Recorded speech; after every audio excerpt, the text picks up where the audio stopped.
What's up, beautiful people? In today's episode of the Fit for Fortune podcast, we will look at natural testosterone optimization, or basically things everyone should tick off before even thinking about jumping on the testosterone bandwagon.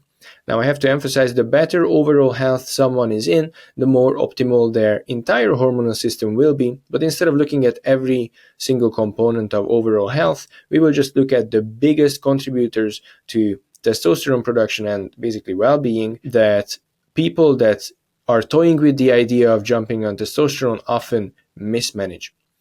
As a reminder, I am not a medical professional. Anything I say here is purely fiction, and if you do decide to try something, do so at your own risk and do your own research. First of all, if we look at the recovery department, the very basics you should take care of is 7 to 9 hours of high quality sleep. Testosterone, as well as actually growth hormone production, both drop significantly if your sleep duration or sleep quality drops. If you want to go one level higher, you would make sure of maintaining a consistent circadian rhythm.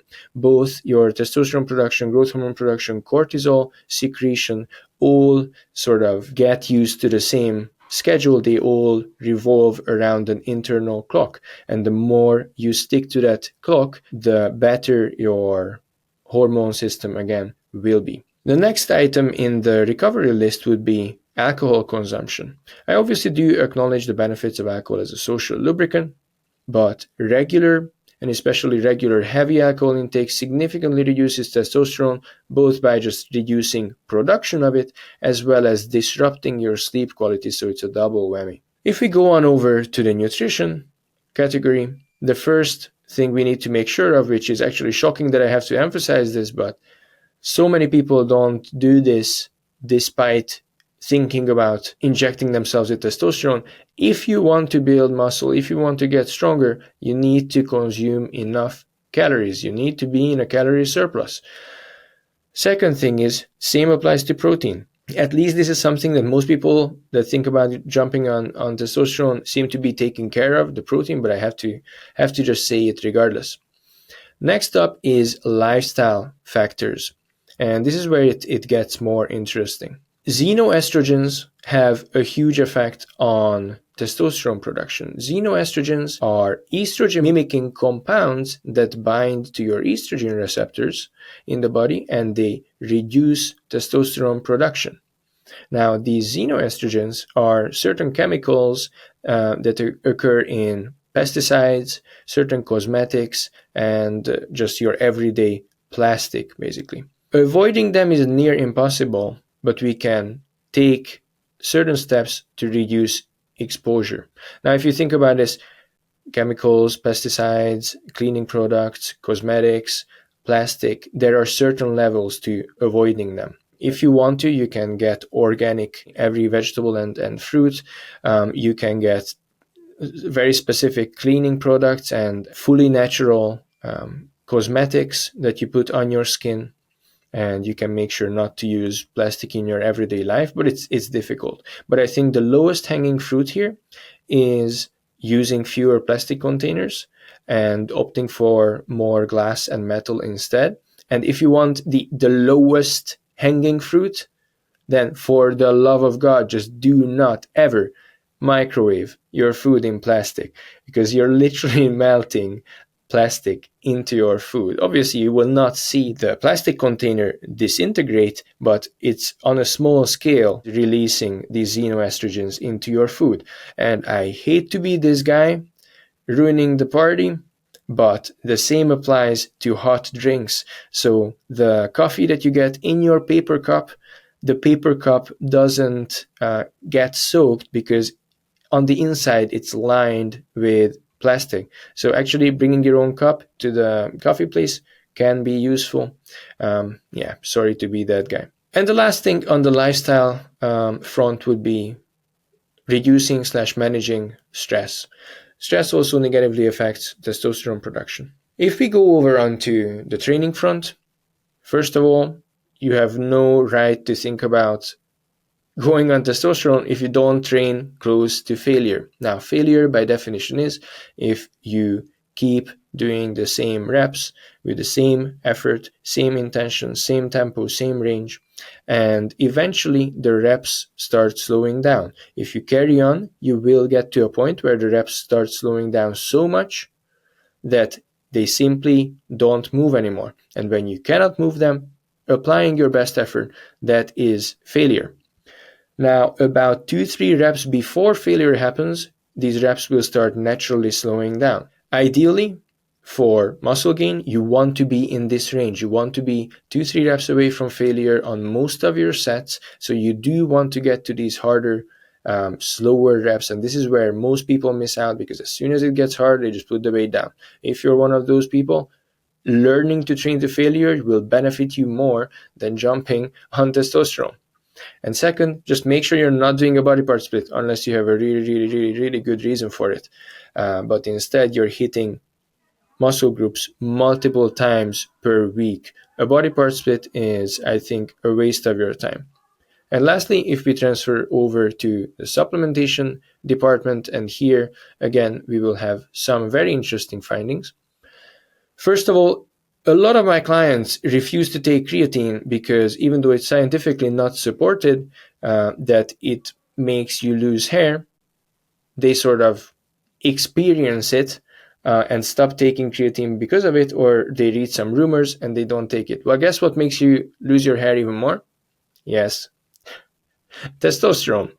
So creatine is one of the best studied supplements for muscle and strength gains, as well as some cognitive benefits, and doesn't have nearly as many risks as testosterone does. So if you're thinking about using testosterone, you must be using creatine. That's just a non-negotiable. You're getting similar benefits, not to the same extent, but you're getting none of the risks, basically, other than your hair loss, obviously. Which again is not supported by science, but I'm actually one of those guys that doesn't take creatine either, because I know for a fact that for me, my hair does fall out, but I also don't inject it with testosterone. And if I ever wanted to, first I would start taking creatine. Now, other supplements that are directly involved in testosterone production would be zinc. Make sure that you're taking a good chelate, so it needs to be bound to something for better absorption. A lot of, especially your high street drugstore level products, are such low quality that they come out in the same form as they go in and they don't really absorb. So ideally you would be aiming for zinc picolinate or bisglycinate, and about 10 to 15 milligrams per day. Next one would be magnesium. Same rules apply here. You either want bisglycinate or magnesium malate, 400 to 600 milligrams per day. And lastly, Tonkat Ali, which limited number of research indicates that especially people with low testosterone can really benefit from it. So if someone takes it with roughly normal levels of testosterone, they experience a smaller increase than if someone takes it with low testosterone. And among those people, those few studies that they did experienced up to a 40% increase, which is crazy. Now, if we look back at other factors that impact testosterone production, we can categorize supplements that sort of indirectly increase testosterone production by managing those factors. So these would be supplements that detox xenoestrogens, for example. First off would be taurine, 1 to 2 grams, super safe. Next one would be NAC. Now, glutathione is one of our main antioxidants. Antioxidants are things that battle free radicals. Free radicals are things that have cell damaging properties.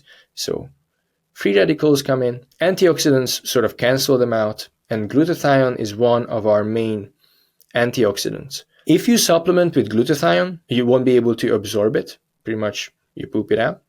But if you supplement with NAC, it will greatly increase your glutathione production. NAC has other many benefits as well, and it's one of my main findings from this year, and I will pretty much keep taking it for the rest of my life. I recommend 600 to 1800 milligrams per day. So it usually comes in a 600 milligram capsule, and I take it actually 3 times a day, so I'm up at 1800 milligrams. Next one would be sulforaphane, I'm not sure if I'm pronouncing this right actually, which is a compound that naturally occurs in broccoli as well. The recommended intake is 0.1 to 0.5 milligram per kilogram of body weight, which means that an 80 kilo person would roughly aim for an 8 to 40 milligram dose. Now you can either supplement it, or even easier, you can very much achieve this by simply eating 100 grams of broccoli florets, which will be roughly around the 20 to 60 milligram range. And last one, when it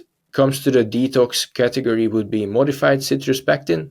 If you search it, you can find a lot of dodgy, cheap products. The first ones to develop it was Pectasol, and it's much more expensive, so I don't really trust any brands, but I'll be honest, I don't know how to tell if a citrus pectin brand is reliable or not, so I just go with the original ones. And lastly, the last category would be compounds that increase testosterone production by lowering / managing stress.